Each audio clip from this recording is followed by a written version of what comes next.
Okay, I'd like to welcome everybody to this ERF Lunch and Learn session, Lunchtime Live. This session is particularly informative and timely. It is on the EU Pay Transparency Directive, which is being transposed into Irish law. It appears quite soon. So we are extraordinarily lucky to have two advisors to the ERF who are subject matter experts in this area. They are Brendan McGinty, who is managing partner for Stratus Consulting. If you need to contact Brendan directly, his email is brendan.mcginty@stratus.ie. Brendan is, as I say, managing partner for Stratus Consulting. He is also the policy advisor to the ERF. He is also on the board of the WRC, and he is the chairman of Skillnet Ireland and a tertiary institution in Ireland, that being NCI, and a subject matter expert in the area of policy, employee wellbeing, workforce development, organizational design. In addition to that, we have Mary KEARNEY. Mary is the director of HR Brief. Mary is a barrister at law, an expert in employment law, in GDPR, in AI, and in all current and pending employment legislation. We're extraordinarily lucky in the ERF that both Brendan and Mary operate on our behalf and advocate on our behalf at a European and a domestic level. So if you need to contact Mary, her email is mary@hrbrief.ie. Now, in the context of what Mary and Brendan do for us, they operate on a fractional basis. Cool, cool in the way I told my sister instead of saying part-time, but it means that we have the opportunity to have subject matter expertise because quite frankly, we couldn't afford these people on a full-time basis. So even in my own organization, we're very lucky that we're in a position to lean on them on a fractional basis. This legislation, you could be confused with conflating it with the gender pay gap legislation that came in previously. That is not the case. The level of complexity attached to this is greater again, and the ERF, on your behalf, with the assistance of both Brendan McGinty of Stratus Consulting and Mary KEARNEY of HR Brief, and all of the directors and council members of the ERF and our chief executive, Geraldine King, will be lobbying government to see what derogations we can get with regard to the transposition into Irish law of this legislation. Just a reminder for everybody, the EU cannot make laws. They can issue directives. Each country's own legislation has to transpose that law into the statute books of their own land, and thereby gives us some opportunity for wriggle room, as we can attest from the Agency Workers Directive, to see what practicalities we can try and influence the government to insert into it. Now, that's enough for me. I am going to hand over to Mary KEARNEY, who is going to cover the first part of the serious body of work we have to get through, and then Brendan McGinty is going to take over. And at the end, we're going to have an opportunity for questions and answers. I would ask you to please put your questions into the chat so that we have an opportunity to review them just in advance of the Q&A starting. There's an awful lot to get through. Anna has got this session streaming on LinkedIn Live, so you will have an opportunity to watch it back, and there is an awful lot to get through. So we are extraordinarily lucky as part of the Employment and Recruitment Federation community that we have these experts, and I'd like to hand over to Mary KEARNEY and say thank you for doing this. Thank you. Great. Thank you so much, Siobhan. It's a real honour to be here with Brendan and be able to share with you all what we have gleaned so far and what we anticipate around the pay transparency. We've divided it up between us because it's just so vast. I'm going to deal with the regulatory framework and look at, what is the emerging legal framework and the regulations, what do we expect in them, and what lessons can we bring from the gender pay gap reporting and from our own experiences, and bring into helping you be prepared for this legislation coming into being in June of this year. Brendan's then going to take over with practical considerations and the impact and looking at the practical day to day. What does this mean? What are the challenges and what are the opportunities, which he will be very, very good at sharing with you. And then both of us will talk about the uniqueness of the recruitment industry and the fact that there are triangular relationships going on here with clients and what we need to look at and what are and I suppose we will share with you what we anticipate or what we think needs to be in place, but also we are interested in your questions, your considerations, and gathering those along with Siobhan and Ger and the ERF because there will be heavily and intensive lobbying needed here when this comes into being. It is expected to be published at the end of May, mid to the end of May, which leaves very little wriggle room. I would imagine they will try and bypass free legislative scrutiny, but they're trying to get it into law in time for June. And then at the end we'll have a discussion and questions and see what we can facilitate. And okay, we'll go on to the next slide.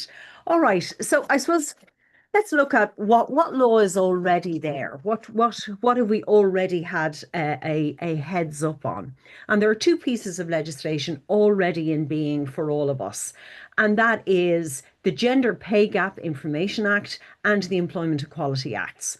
So the gender pay gap, I suppose, stepped up, and another 6,000 entities came within the governance of that act at the end of last year, and had to publish on their websites that their gender pay gap reporting. So any company with more than 50 employees must mean that they must now publish a report, and then there are those who are voluntarily involved in putting those reports into the government's gender reporting portal.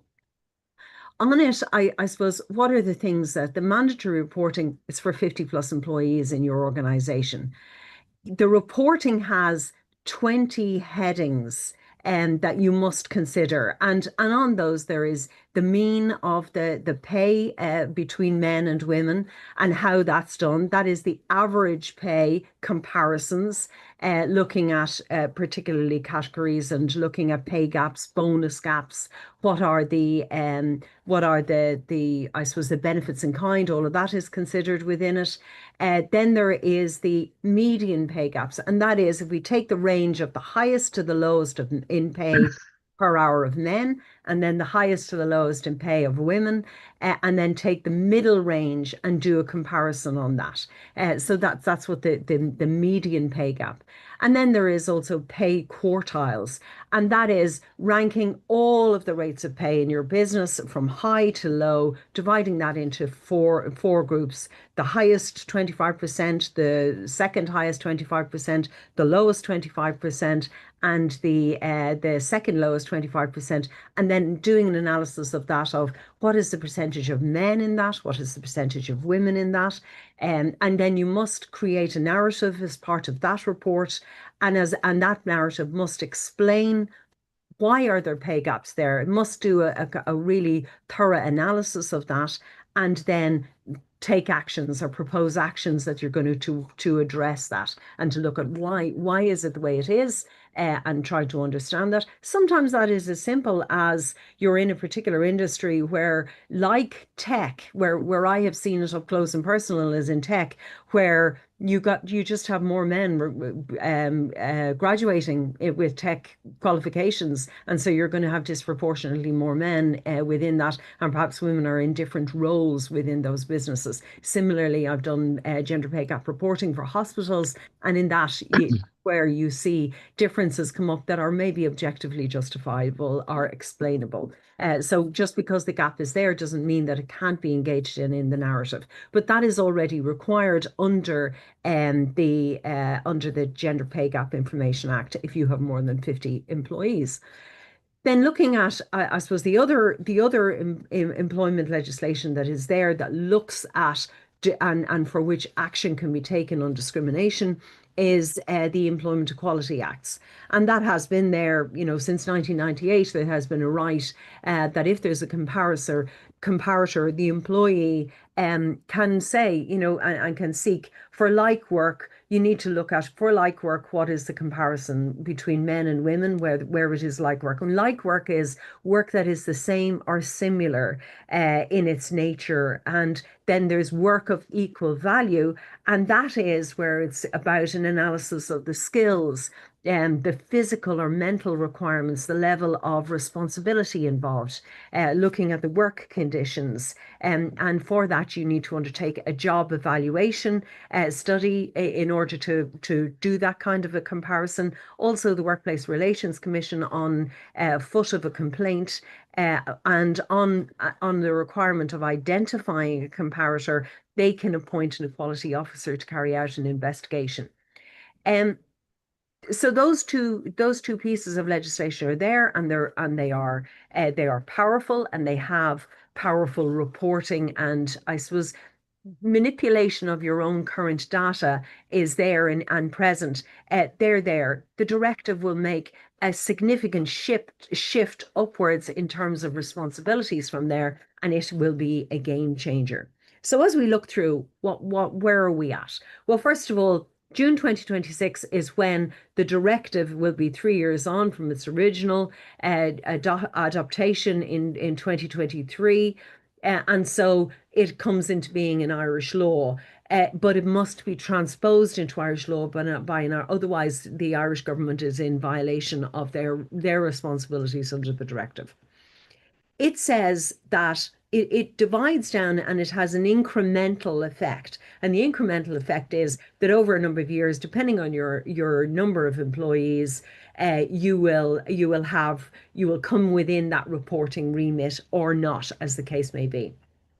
It is important, however, to remember that under the gender pay gap, once you have in excess of 50 employees, you already have a mandatory reporting requirement. So the fact that the threshold in the Pay Transparency Directive is at this moment in time looking like it's much higher, it is expected that the Irish will maintain that lower threshold requirement because that came out of all of the previous reports. And so there won't be a saving, if you've less than 150 or 250 employees, there won't be an exemption for you at this moment. You've got to assume that you are going to come within a remit of either the gender pay gap or this and its higher implementations. But there is going to have to be a synergy between the two. The whole philosophical move in this is to move from reporting, which is what we currently do, and explanation, to actual active prevention. Employers are expected to prevent the pay gap, to anticipate why it's arising and analyze that and then take action about it. So there are transparency requirements. I go into those in the next couple of slides, but there are going to be detailed reporting. There is going to be joint pay assessments, requirements to explain and address issues and look at where especially there are gaps that exceed 5%, then a mandatory requirement comes into being. I suppose what is really important here is that the philosophy behind it is to remove the secrecy in pay, to give where there are historical discrepancies and discrimination from perhaps stereotypes of the past, to remove that obligation that if someone is applying for a job, they don't have to disclose their pay gap history. So if they have come from an employer that actively was discriminating, then that bias isn't carried into the next employment by them saying, well, I was on 60,000, whereas in actual fact, this position, and that may lower the pay offer of that employer that they are applying to. So there is a prohibition against looking for a pay history in their current salary, and then it is to ensure that there are future provisions here. It puts the onus on, just save the last one for a minute, it puts the onus on employers to solve the reasons why there are disparities. And it goes beyond mere compliance. There has to be an active engagement, and there is also a strengthening of the enforcement remedies. Okay, we'll go on to the next one, Anna. Thank you. So what are the key provisions? Well, first is there is complete transparency. So in all job applications and new job adverts, you must put in the basic salary or the salary range. And in it, in the directive, it has that it must be disclosed before interview. However, Ireland are seen to be different on that, and we are expecting that to be seen in the legislation, that we require it actually in the job ad. Now, I know many recruiters will laugh at that and saying, of course, we want it in the job ad, but for some, it hasn't been for historical reasons. The actual the rate hasn't been there. And so there is a significance for recruiters because you're the people who are going to be advertising. So you need to make sure that you know what is involved. It doesn't need to be a disclosure of every possible bonus or that's going to occur. And it doesn't negate the possibility of negotiation when a person goes in for their job, but there must be a disclosure and a transparency. And then the next thing is about workers' rights. They haven't, so anyone who is an employee can request and receive details on their individual pay and average pay levels that are applicable to their job, and what comparator roles. And then the employees must be told of their right to seek this workers' rights information, that they must be allowed that on an annual basis and informed of that right on an annual basis. So there will be an evidential proof requirement there for employers. Looking at the access to criteria, employers must, so you are asked to categorize employees. You are asked to look at the pay levels in particular categories of employees. That's going to be part of it. And you must be transparent then about what is the criteria of awarding that and believing that particular job is getting that level of pay. And on the pay progression, you must be transparent about that. What are the considerations that went into it? So the methodology of calculating a rate of pay or putting an individual into a particular category of pay and a particular role into a category, that must be documented, and you must be really transparent about it. So there will be a requirement of that. Then what is the definition of what is pay? Within it, it is very expansive, and that is important. So while it's base salary, any other cash or non-cash benefits, benefit in kind, and bonuses, then there are the unspoken things that maybe you get the access to a vehicle or whatever. All of that needs to be set out and needs to be very clear. Okay, next one. Up. What this does at the moment, if you make a claim under the Employment Equality Act, you must nominate a comparator to which you will be compared.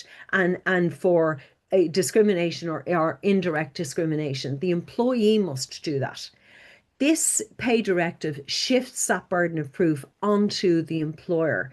It makes sure that the employee must establish, right now, the employee has to establish a comparator, but it moves to a presumption of discrimination, that the employer must now rebut that description, that presumption. They must argue against it and produce proof, which is why your criteria, your methodology and thinking must be written down so that you can produce proof of how you arrived at the decisions that you arrived at.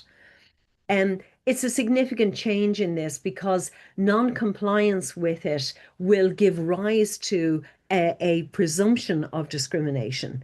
And so that's if you're not transparent, if you don't reply to requests for information, if you're not publishing the data, there will be an immediate presumption that you are discriminating. And then now you must have to produce the proof of that. And it is very hard in real time to go back on contemporaneous notes of why were we thinking that perhaps someone has left in HR or whatever along the way. So that's a fundamental change in the employment law landscape for which it's very important. So it's important that you're getting prepared for that, you're anticipating the boundary between your personal responsibilities for your direct employees and those of your client, and that you're accumulating records and that you're changing your terms and conditions. We'll move on to the next one. Okay, so there is an enhanced reporting and assessment. There will be annual reports from June 2027. Anyone with 100 more employees will have a reporting requirement there. But remember, if you have 50 plus more in Ireland, that is likely to remain as the reporting requirement. Employees have their right to request information. and they can look for the average by their gender and by category, looking under the of those of equal work or work of equal value. The rights to pay setting information, it is looking at, can you justify when you're setting pay, can you justify it objectively and on gender neutral grounds? So for instance, if you have a premises and employees, you have cleaners and you might have a janitor. A janitor may do some little light maintenance. So when you look at that in the comparisons, is that really gender neutral? Is there an unconscious bias there that janitors are men, that cleaners are women? All of that has to be tackled and reported on, and the bias and perhaps unconscious bias that comes to light by the transparency light coming on this, you've got to be able to explain that and tackle it and say, we've realized this, now this is where we're going to recruit from, or how we're going to, the methodology of how we're going to go. Joint pay assessments are triggered once the gap exceeds 5%, and it can't be justified by objective and gender neutral factors. And if it hasn't been reported within, or it hasn't been rectified within 6 months. So within the reporting, once you set down an action plan, you have 6 months in which to report that. Otherwise, it triggers an automatic joint pay assessment.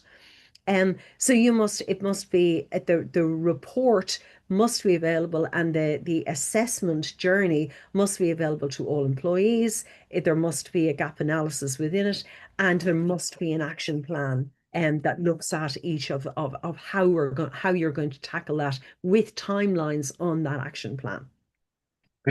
Okay, we'll look at the remedies. So anyone who believes they are a victim of discrimination, if it is found to be so, they now have a right to the rectification of all losses they have incurred as a consequence of that. And there is no upper limit on what they're entitled to. So that's back pay, any related bonuses, the value of benefit in kind. So you can't give people back a car that they didn't get a number of years ago, but they could perhaps put a value, a monetary value on that. Compensation for lost opportunities where they were excluded for applying for positions, where there has been moral prejudice or non-material damage, damage in opportunity, damage in non-financial ways, exclusion, social exclusion in their workplace. So there is quite a large compensation scope going in here, and that's not the only remedy. In a lot of employment legislation in Ireland, you only get what you have lost.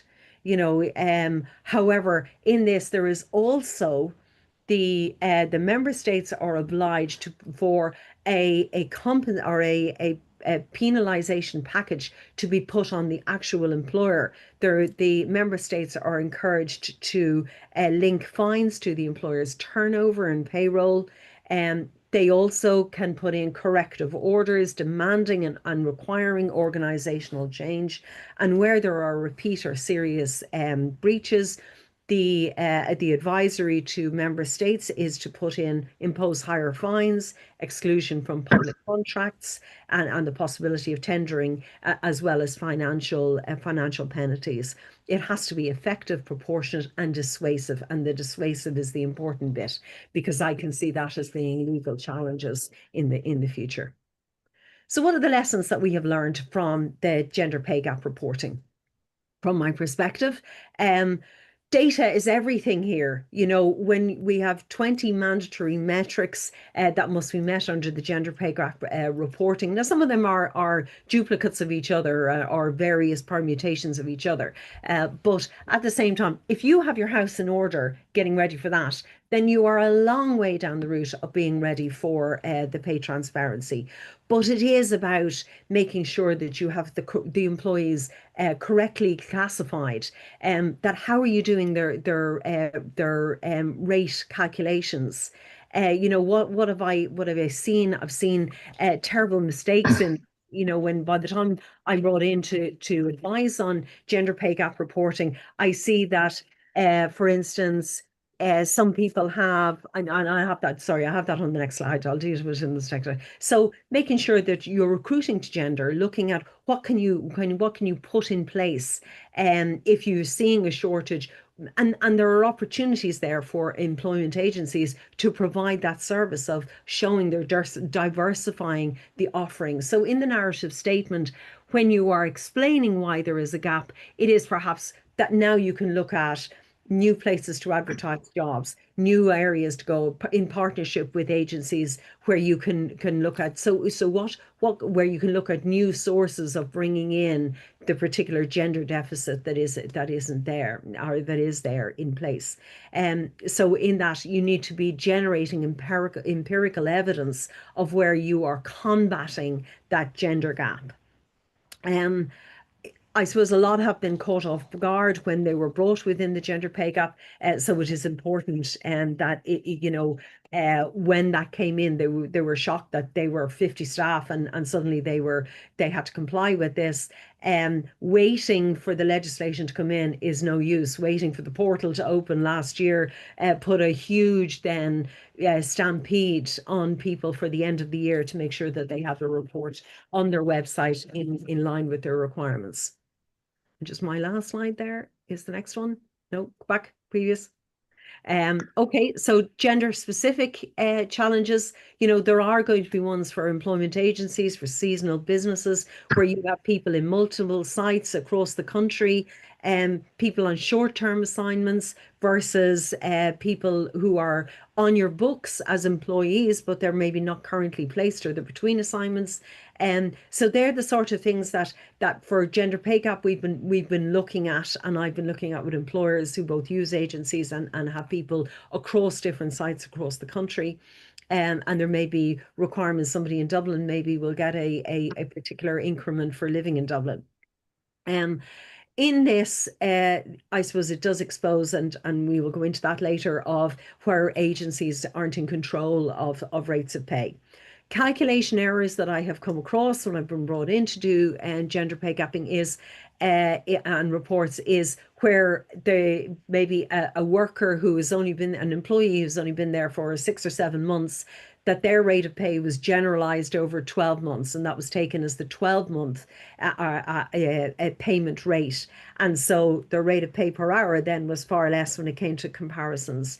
Ignoring staff that were on maternity leave, parental leave, who were out long-term sick. And if you think about it, staff that are on maternity leave, I did one of the hospitals there in November, and they had been ignoring staff out on maternity leave, which meant that their number of women were down, because obviously women are who are on maternity leave. So incorrect treatment of employees, I've seen a calculation errors, and that they're things to anticipate and to look at. Benefits values, looking at, for instance, overtime rates and how that may be disproportionate or dislocate the actual figure per hour. Omitting categories of overtime or including categories of overtime can put the whole thing out and put that median rate and the mean rate. It can cause that to be incorrect. So it is really important that the gender pay gap is taken as an exercise of a dry run, and that it's used as your transparency. Are you ready for this transparency? There is enforcement coming. It is going to be much stronger. There's full compensation. There's fines on employers on top of that. It was the rehearsal with your pay data. If you produce pay data, that can now be challengeable. So it's important that you have your thinking right around that, and that's where if you're learning that out of the gender pay gap reporting, and make sure that as you move towards this, that there is a consistency between what you've said in your gender pay gap report to what you're going to say in your pay transparency one. Looking at false positives, false negatives, and there are technical errors there that cause those false positives and false negatives. And now hand over to Brendan, who will take us from here. Thank you so much. And that's a hugely impressive sweep of the kind of regulatory landscape around pay transparency. So my task over the next few minutes is to try to sort of step through and to give a little bit of a sense based on our assessment of what are the main sort of practical considerations around implementation steps that employers generally need to take. And obviously within that, there are, as Mary has alluded to, there's particular challenges for the employment agency sector, and we'll come back in a bit to talk a little bit about that in the context of the triangular relationships that so many people have. I suppose the first place to start is to say, look, this is also an opportunity, I think, in terms of the conversation at the level of the enterprise, to treat everybody as an adult. And in fairness, that is the reality in most employments. What does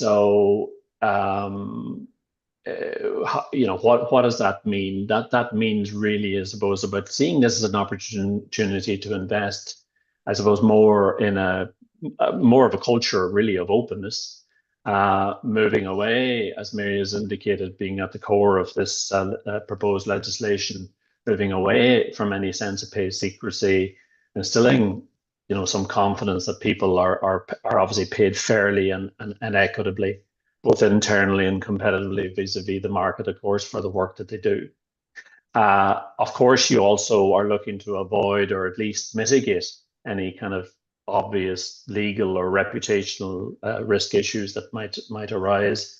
But probably most fundamentally with your own staff, you're looking to build trust with employees through the measures that you put in place.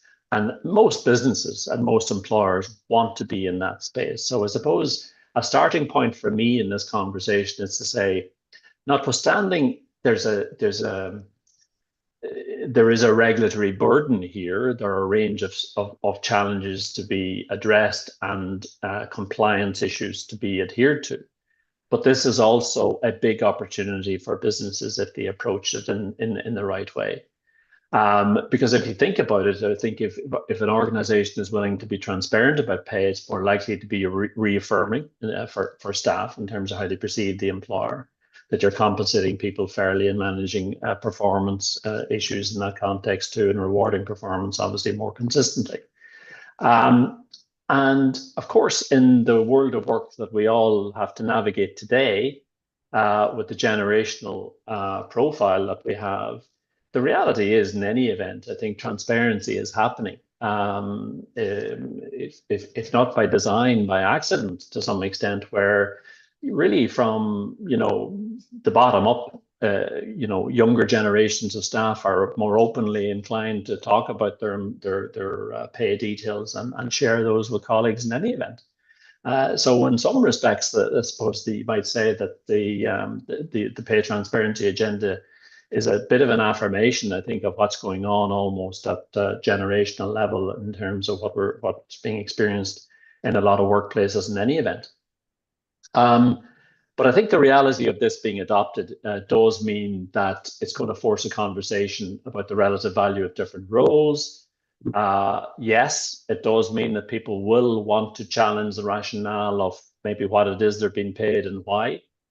And managers will have to justify wage differentials. And I suppose that's one of the kind of key issues, or one of the key messages. I think there is an agenda here where managers are going to have to get up to speed, be comfortable having that conversation if they're not already, and they'll have to be adept at managing kind of the workforce dynamics and the responses that will, of course, manifest as part of implementation of this, because it's going to feed into, it'll have impacts perhaps on internal morale. It'll feed issues of expectation about relative pay levels. And, let's be honest, there's potential for some uncomfortable conversations post-disclosure, which may well generate some legal, reputational, or even staff relations risks.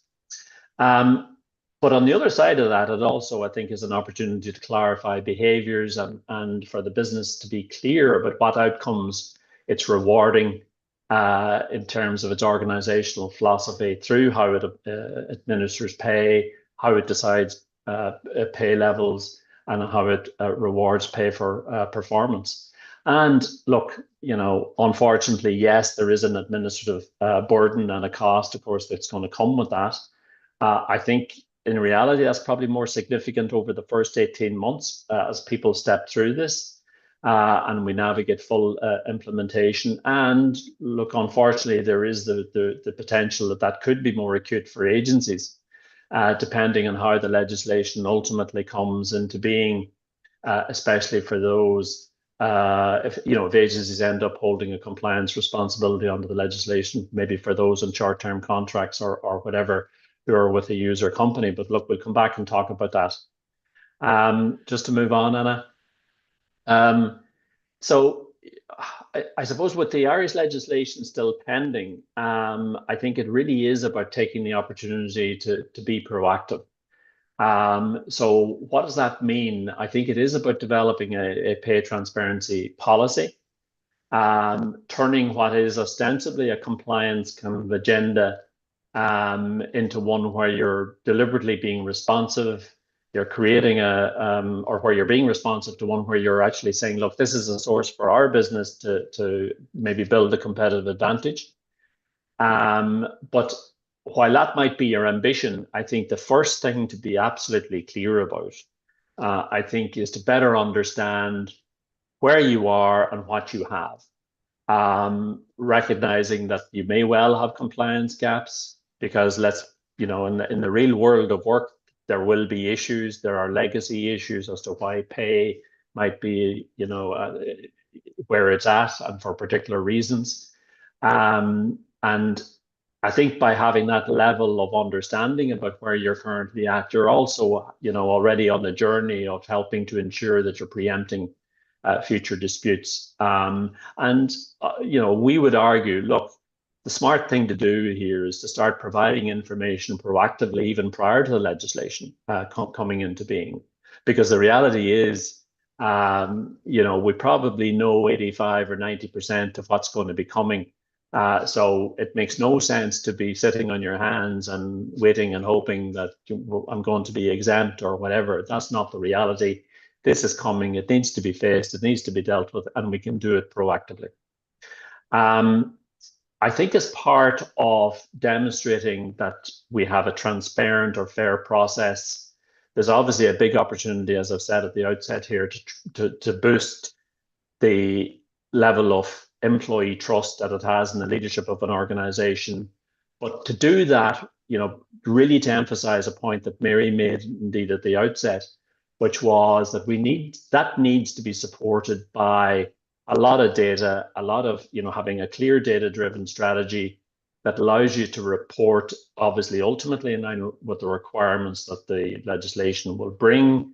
But also, remember, that data will also allow you to do other things, develop further initiatives around diversity and inclusion initiatives, could be around talent management, even succession, enable succession planning strategy. So data is key in the middle of all of this.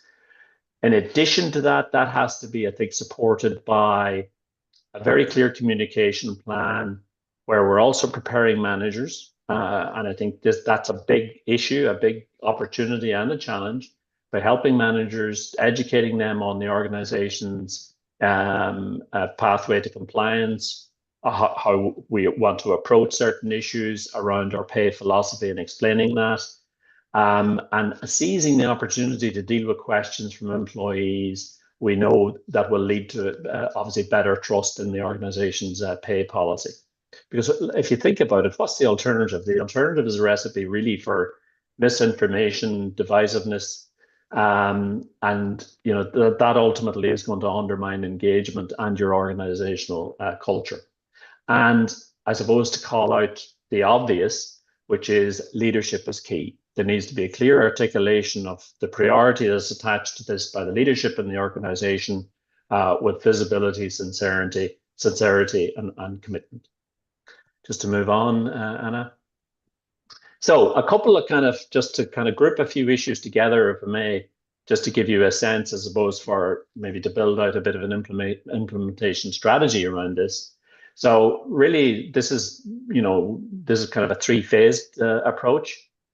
So phase one is foundational, where we're simply saying, look, the smart thing is to start review and evaluate, what pay equity looks like in your organization, where you're reviewing the criteria used to evaluate roles to ensure obviously they're fit for purpose. If you don't have a mechanism in place, you might want to consider introducing, a job evaluation approach. And that's going to need to look at things, what are the factors and the weightings associated with those factors. Things like, for example, skills, including maybe soft skills, effort, responsibility, working conditions, and so on.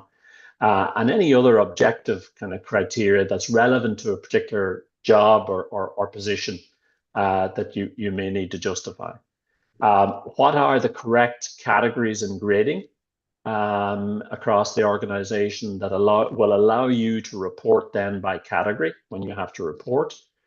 What does work of equal value mean in your organization? How is that defined so that employees can then ultimately receive the relevant information that they're going to be entitled to under the directive and eventually the legislation? The other important piece, and we suspect this is going to be probably one of the more challenging areas for employers, is around the pay for performance conversations that we all have. And especially if you're not in a position to quantitatively show the link between employees' pay and their historical performance. And I think that certainly is going to be an issue, I think, that's for some employers that they may face particular challenges on. The other thing, of course, is as you're setting out to deal with these sorts of issues, don't be afraid to test, retest, reassess, retest, and so on, because if you manage to test, let's say, your job evaluation principles, but by which you have come to assess roles by category, et cetera, if you do that across various cross-functional roles at the same level, that gives you a sense as to what then is defensible. It also gives you a sense as to where you might have gaps and where you may need to take some remedial steps. The other thing, by the way, just to mention in passing, and we haven't the details of this yet, but we understand that the Department of Children, Disability and Equality, who are the lead department for this particular legislation, are intending over the coming months, probably between Easter and summer, to hold various employer workshops on carrying out job evaluation exercises. So I think that'll be an important insight and resource potentially for employers. So again, just to mention that. Just to move on, Anna. So the second phase then, obviously around implementation and communication, which is kind of where the rubber hits the road to some extent. Ultimately in this kind of phase of actions, it really is about, building a sense of commitment around the transparency agenda. You're reviewing the information that obviously will be provided to prospective job applicants. You're updating your recruitment practices, including the job advertisements and interview questions, indeed, about prior salaries, which won't be allowed to ask anymore.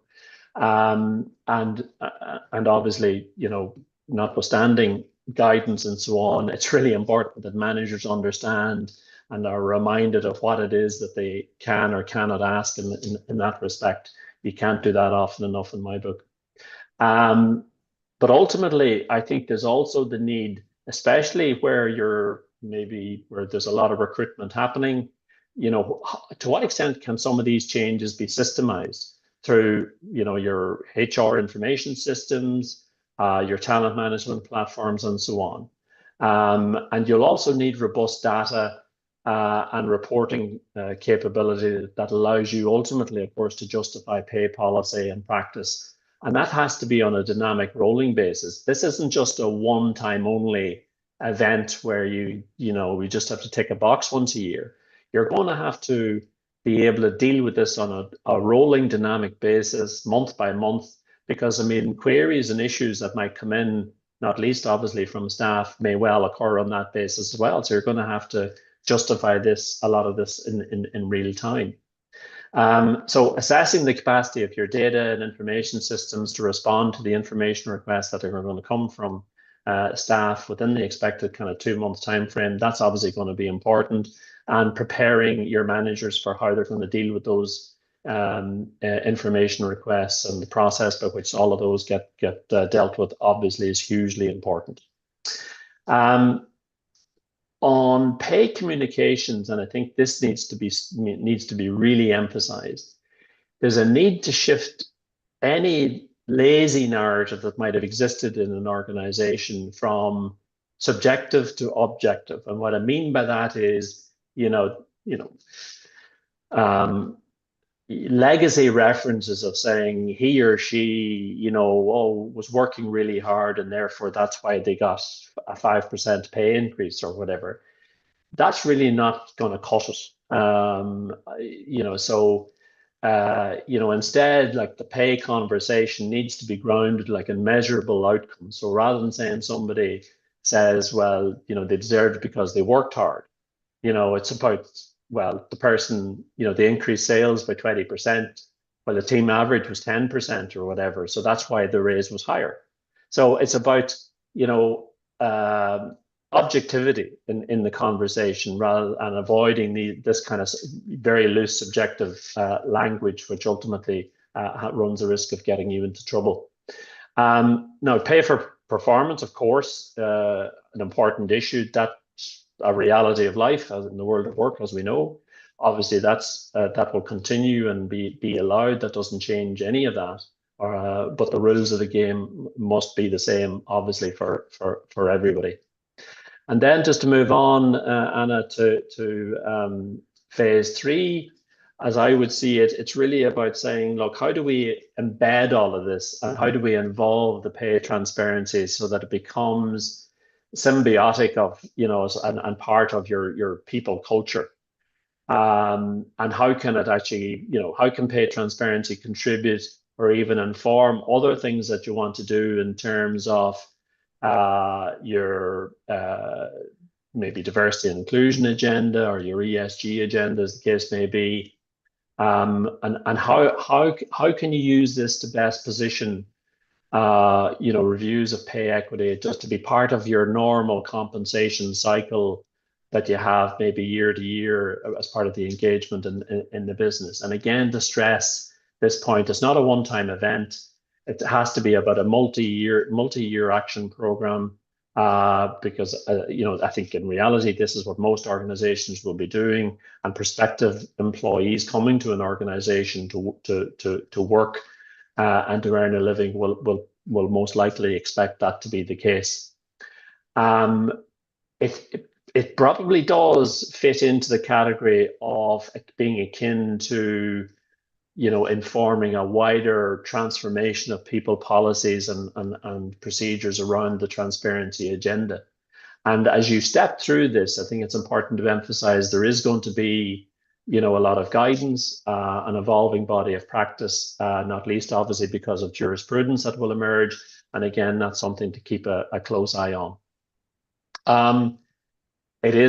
We've kind of referenced this as a watershed moment. We think it is, because it certainly will move us into a space of really where this can and will, we suspect for most, enable a proactive culture of transparency and justification.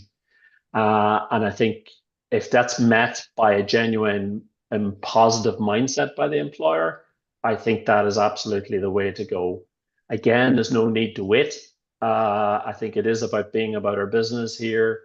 It's about, deciding to be, strategic about this, and acting now with a level of urgency and anticipation that the legislation is about to land. As I say, we know 90% of it or thereabouts. And yes, of course, there are informed risks, and we need to step through those as best we can.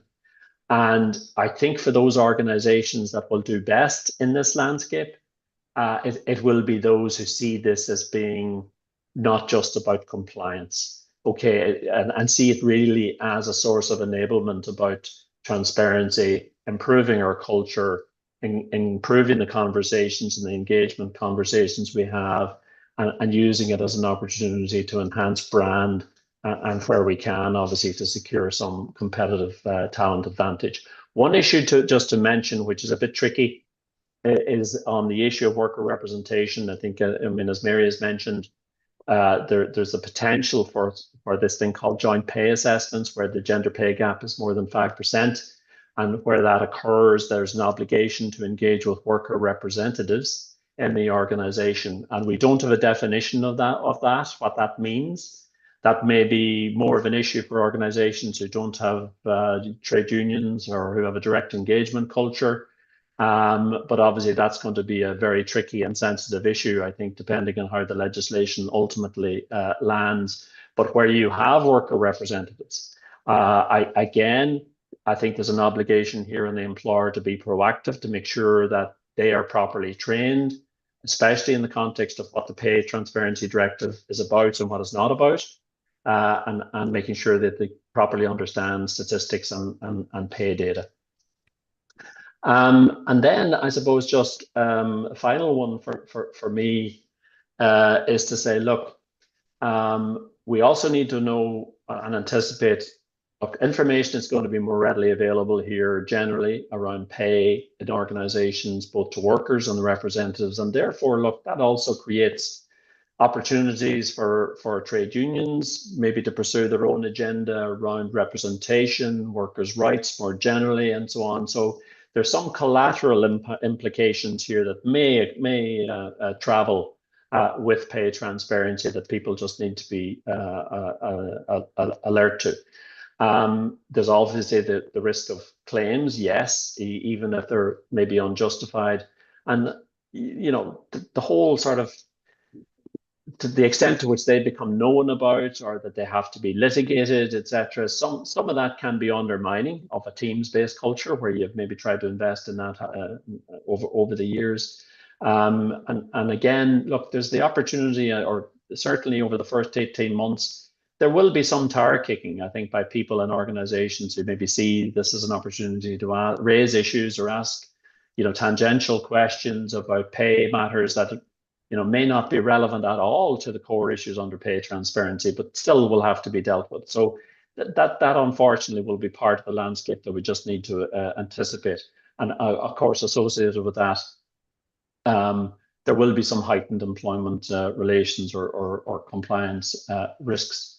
The other thing just to mention is, obviously, the market is still a very dynamic market for talent and reward and so on. And remember that reward decisions that have already been implemented maybe through last year into the Q1 of this year, all of those decisions may well form the basis of responses to information requests that you would have to give once the legislation is enacted. So just bear that in mind. And so from the point of view of explaining, obviously, your decisioning around pay, so that'll add to a level of internal and external scrutiny, obviously, once the legislation comes in. But as I say, it's still a dynamic employment market out there, nearly full employment, as we know, tight labour market and all that goes with that, and the challenges for employers in terms of securing and retaining and attracting talent. So, you know, those challenges are still there as you do so, but obviously employers will now have to, I suppose, do that in a growing culture of transparency around pay-related decisions. So that obviously isn't going to go away. So as I say, look, maybe I'll just leave it there, but that's a framework by which I think we believe it might be helpful to approach the implementation approach, albeit with some uncertainty still outstanding.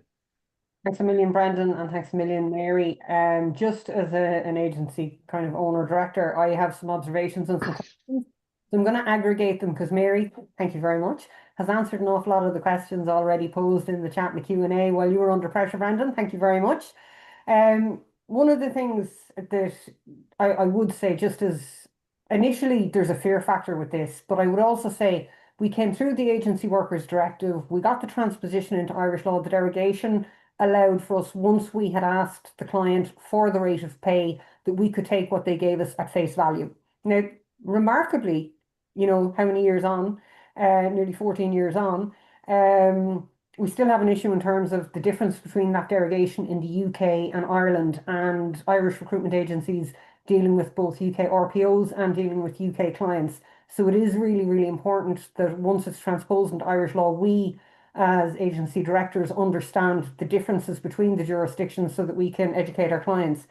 Another observation is it appears we're moving more towards civil service bands in terms of pay rates, and what the job evaluation is, what are your increments for service, and then what are your pay related additional bonuses based on the additional value you add to the organization. I would also, and I'm going to ask you to correct me on my observations, I would also say that we've successfully navigated the Unfair Dismissals Act and Unfair Selection Act and developed adequate, open, fair, transparent matrices in terms of selection for redundancy. And to me, it would suggest that the pay-related matrices need to be transparent. So it's not necessarily a completely black art. It is something that we've navigated. We just have to apply it in a different fashion. The other thing I would say is one question came up in terms of, well, what about my client? What about how I'm funded? They're commercial questions. Unfortunately, we are a membership organization, and in the event that we give commercial advice to a particular course of action to the entire industry, we would be considered a cartel by the government. So we cannot give commercial advice related to your specific organization or the manner in which you're funded or the manner in which your client pays you. But what I will say is every organization in the state will be subject to this legislation. So therefore, they're legally obliged to adhere to it just as much as we are. And our obligation as agency owners is to protect ourselves, our shareholders, our employees, and our agency licenses. Another thing I would ask, and I'm going to come to Mary first. Retrospection, what would be a reasonable period? Another question, in all recent legislation, and this one's for Brendan, there has been this creep towards criminalisation for non-compliance. And that's a serious, serious worry. I presume that will be front and centre in our lobbying to government. So Mary, to you first, your observations? Well, it ties in, Siobhan, with a couple of the questions that were asked there that I left for us to talk about. And that is, does it apply to current employees as well as future? It is your organisation as it stands now. So that is in the pay gaps that are there now, the pay rates that are being paid now, as well as all future recruitment. So obviously the advertising of the post, the band, which cannot be in excessive width of a band, in answer to another question there. But so retrospection will be caught in the current pay rates. And so explaining that, noting that, highlighting that, and then tackling that is going to be really important. That's brilliant. Brendan, in terms of the move towards criminalisation for non-compliance, I mean, they've got a little bit OTT with that, if you don't mind me saying so. And I know you're not responsible for it, but that has to form a central part of our life. Yeah, look, I mean, it's a serious issue. I mean, there is no doubt, I think, that we've probably seen a shift over the last maybe 10 years, I suppose, really, where the level of penalty associated with breaches probably has crept up. I think we have it on the slide deck here somewhere. And I think we'll be sharing the slide deck anyway with participants if they wish to access it. But I mean, it's under the directive. I mean, there's a requirement on the member states to make sure that any breaches or penalties rather are dissuasive. I think is the language that is ultimately used. Now, it'll be down to the member states, obviously, to use their own discretion as to what that means. But I think the pattern of around implementation of other legislation in recent years has tended to be somewhat escalatory. Any compensation, minor fines, maybe compliance notices of one form or another, but ultimately up to and including holding directors, liable potentially for fundamental breaches, especially if there's criminality involved or potential criminality. But anyway, but the point is, it will be impactful. It is territory you will not want to be in. Dissuasive means what it says in the tin, and we can expect that to be the case. I do think, sorry, one issue I think that just to emphasize is that, look, you know, there's still a body of work to be navigated in terms of how we manage this. The legislation, as I say, domestic legislation is pending. There is an opportunity to influence aspects of that, particularly, I think, around the triangular relationship, Siobhan, and it's something I know that the ERF are hugely focused on, especially the burden on small agencies who are having to deal with lots of short-term contracted arrangements with agency workers and user undertakings, and the whole issue of who ultimately should bear responsibility. Obviously, the preferred approach is that, from an industry point of view, that it would be the client company who reports agency workers, because at the end of the day, they control the decisions, the job architecture, progression, etc., etc. That's a hill that we have to climb in an Irish context, because that hasn't been the inclination of the legislature to recognise that in the way that the industry would necessarily want, in terms of the representation of the triangular relationship in employment legislation, with the exception, obviously, of UD and health and safety. But that's a big issue, and I think we need to kind of work hard to see what recognition can be brought about, if any, for the needs of the industry as the legislation gets finalised. But so, as I say, there's a number of imponderables. The basis for comparison. Obviously, look, there is an administration burden here and a cost that's very difficult to quantify depending on the nature of your organisation. But look, this is coming. It is going to happen. But my particular pleading is for organisations to see this as a massive opportunity in terms of shifting the dial of transparency in terms of the culture of your organisation. And it's just an additional thing. Some of the agencies on the call today may not be aware of the fact that they're opening up the Agency Workers Directive in the European context again to be revisited. One of the things that was really, really important and really, really effective to the Irish recruitment industry was the derogation I made reference to, and that is, once we ask the client what the rate of pay is, they give us the rate of pay. We can hold them to that. In the event that that's erroneous information intentionally provided, then the liability rests with the client, not with us. So we do have that precedent in terms of the transposition into Irish law, and that will be part of our lobbying efforts on behalf of the industry to the Irish government. But I would issue a note of caution to anybody on the call who is operating with clients both here and in the UK. That legislation, when it was transposed to the UK, had different derogations. But again, we had other agencies on the Q&A saying, well, we deal with different European countries. It is your responsibility to understand the application into that country's legislation, and your obligations as an agency in that regard. Now, that's all we have time for, because we don't have a habit of running over, and I'm already 2 minutes over. So I would like to extend our extraordinary thanks, not only for Brendan and Mary and the work that they've put into today's session, but the work that they do on our behalf on an ongoing basis. As I say, you can contact them directly. Brendan is available at brendan.mcginty@stratus.ie, and Mary is also available at mary@hrbrief.ie. So they do operate on both a retainer and a fixed project basis. Any information and advice given today is generic in nature.